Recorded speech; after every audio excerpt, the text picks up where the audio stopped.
নমস্কাৰ চাই আছে অসম টাইম ষ্টুডিঅ'ত মই কাকু এটা খবৰ লৈ আহিছো আনে নকৰা কাম কৰি ভাল পোৱা নলবাৰীৰ এজন যুৱক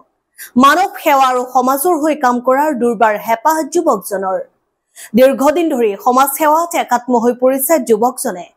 ইতিমধ্যে কোভিড মহামাৰীৰ সময়ত জিলাখনৰ ভিন্ন প্ৰান্তত সেৱা আগবঢ়াই কোভিড যোদ্ধা হিচাপে পৰিচিত হৈ পৰিছিল যুৱকজন জিলা প্ৰশাসনৰ উপৰিও বিভিন্ন অনুষ্ঠান প্ৰতিষ্ঠানে এগৰাকী সচেতন যুৱ সমাজকৰ্মীক সম্বৰ্ধনা সন্মান জনাই আহিছে নলবাৰী জিলাৰ ঘগ্ৰাপাৰ ৰাজহ চক্ৰৰ অন্তৰ্গত বাগমাৰা গাঁৱৰ নাছিকুৰ ৰহমান নামৰ যুৱকজন এতিয়া পৰিৱেশ প্ৰদূষণ নাইকিয়া কৰাৰ বাবে ব্যস্ত হৈ পৰা দেখিবলৈ পোৱা গৈছে ঘগ্ৰাপাৰ চকত চাইকেল মেৰামতি কৰা এখন সৰু দোকান দি পৰিয়াল চলাই থকা নাছিকুৰে এতিয়া নিটু 27 নম্বৰ ৰাষ্ট্ৰীয় ঘাইপথৰ দুয়োকাষে থকা জংঘলবোৰ কাটি সাফ চিকুণ কৰি পৰিৱেশ সজাগতা কৰি থকা পৰিলক্ষিত হৈছে ইয়াৰ উপৰি যুৱক নাছিকুৰে ৰাষ্ট্ৰীয় ঘাইপথত দুৰ্ঘটনাত পতিত হোৱা কুকুৰ মেকুৰী গৰু ছাগলী আদিকে ধৰি আন জীৱ-জন্তুবোৰ পথৰ পৰা আঁতৰাই নি দূৰত গাঁত খান্দি মাটিত পুতি থৈ পৰিৱেশ নিকাকৰণ কৰাত ব্যস্ত হৈ আছে পথৰ বিভিন্ন আৱৰ্জনা নাইকিয়া কৰি ভাল পোৱা যুৱক নাছিকুৰে দুৰ্গত লোককো সহায় কৰি আহিছে যুৱ সমাজত আনে নোৱাৰা কাম কৰি দেখুৱাই নাছিকুৰে ইতিমধ্যে সামাজিক মাধ্যমত চৰ্চিত হৈ পৰিছে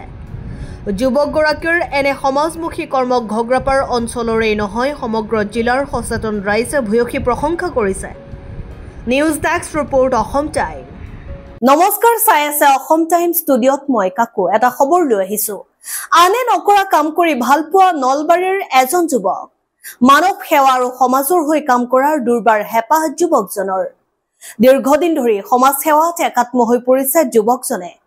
ইতিমধ্যে কোভিড মহামাৰীৰ সময়ত জিলাখনৰ ভিন্ন প্ৰান্তত সেৱা আগবঢ়াই কোভিড যোদ্ধা হিচাপে পৰিচিত হৈ পৰিছিল যুৱকজন জিলা প্ৰশাসনৰ উপৰিও বিভিন্ন অনুষ্ঠান প্ৰতিষ্ঠানে এগৰাকী সচেতন যুৱ সমাজকৰ্মীক সম্বৰ্ধনা সন্মান জনাই আহিছে নলবাৰী জিলাৰ ঘগ্ৰাপাৰ ৰাজহ চক্ৰৰ অন্তৰ্গত বাগমাৰা গাঁৱৰ নাছিকুৰ ৰহমান নামৰ যুৱকজন এতিয়া পৰিৱেশ প্ৰদূষণ নাইকিয়া কৰাৰ বাবে ব্যস্ত হৈ পৰা দেখিবলৈ পোৱা গৈছে ঘগ্ৰাপাৰ চকত চাইকেল মেৰামতি কৰা এখন সৰু দোকান দি পৰিয়াল চলাই থকা নাছিকুৰে এতিয়া নিটু 27 নম্বৰ ৰাষ্ট্ৰীয় ঘাইপথৰ দুয়োকাষে থকা জংঘলবোৰ কাটি সাফ চিকুণ কৰি পৰিৱেশ সজাগতা কৰি থকা পৰিলক্ষিত হৈছে ইয়াৰ উপৰি যুৱক নাছিকুৰে ৰাষ্ট্ৰীয় ঘাইপথত দুৰ্ঘটনাত পতিত হোৱা কুকুৰ মেকুৰী গৰু ছাগলী আদিকে ধৰি আন জীৱ-জন্তুবোৰ পথৰ পৰা আঁতৰাই নি দূৰত গাঁত খান্দি মাটিত পুতি থৈ পৰিৱেশ নিকাকৰণ কৰাত ব্যস্ত হৈ আছে পথৰ বিভিন্ন আৱৰ্জনা নাইকিয়া কৰি ভাল পোৱা যুৱক নাছিকুৰে দুৰ্গত লোককো সহায় কৰি আহিছে যুৱ সমাজত আনে নোৱাৰা কাম কৰি দেখুৱাই নাছিকুৰে ইতিমধ্যে সামাজিক মাধ্যমত চৰ্চিত হৈ পৰিছে যুৱকগৰাকীৰ এনে সমাজমুখী কৰ্মক ঘগ্ৰাপাৰ অঞ্চলৰেই নহয় সমগ্ৰ জিলাৰ সচেতন ৰাইজে ভূয়সী প্ৰশংসা কৰিছে news desk report Assam time